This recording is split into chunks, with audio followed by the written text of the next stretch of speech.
V news کے ساتھ میں ہوں سراج الدین۔ اس وقت ہم ثوابی کا ایریا ہے، یہاں پہ جو ریسٹ ایریا ہے یہاں پہ ہم موجود ہیں، اور یہاں پہ پاکستان تحریک انصاف کے ورکر جو ہے وہ لاہور جلسے کے لیے یہاں سے پہنچنا شروع ہو گئے ہیں۔ جو دور دراز اسلحہ ہیں، چترال، ڈھیر اور دیگر جو اسلحہ ہیں، وہ ورکر صبح کے ٹائم پہ یہاں پہ پہنچ گئے ہیں، اور وزیر اعلیٰ خیبر پختونخوا علی امین گنڈپور کی آمد کا انتظار ہے۔ ورکروں کی آمد کا سلسلہ جاری ہے۔ کچھ زیادہ تعداد میں ورکر نہیں پہنچ رہے ہیں، لیکن ورکروں کے پہنچنے کا ایک سلسلہ جاری ہے۔ یہاں پہ انتظامات مکمل کر لیے گئے ہیں۔ یہ ہیوی مشینری ہے یہاں پہ پہنچا دی گئی ہے، کسی قسم کی رکاوٹیں ہوتی ہیں تو ان کو ان مشینریوں کے ذریعے ہٹا دیا جائے گا۔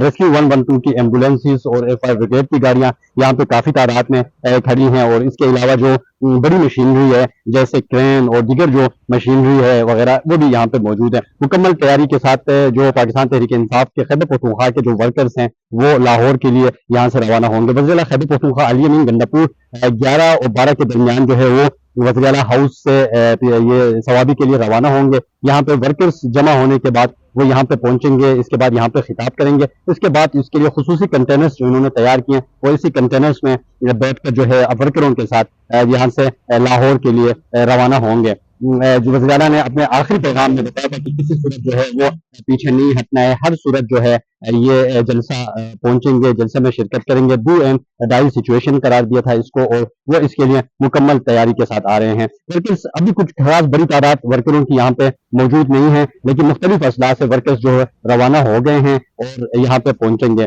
پاکستان تحریک انصاف کے مطابق کافی بڑی تعداد میں آج جو ہے ورکرز جو ہے لاہور کے لیے جلسے کے لیے روانہ ہوں گے اور جلسے کو کامیاب بنائیں گے۔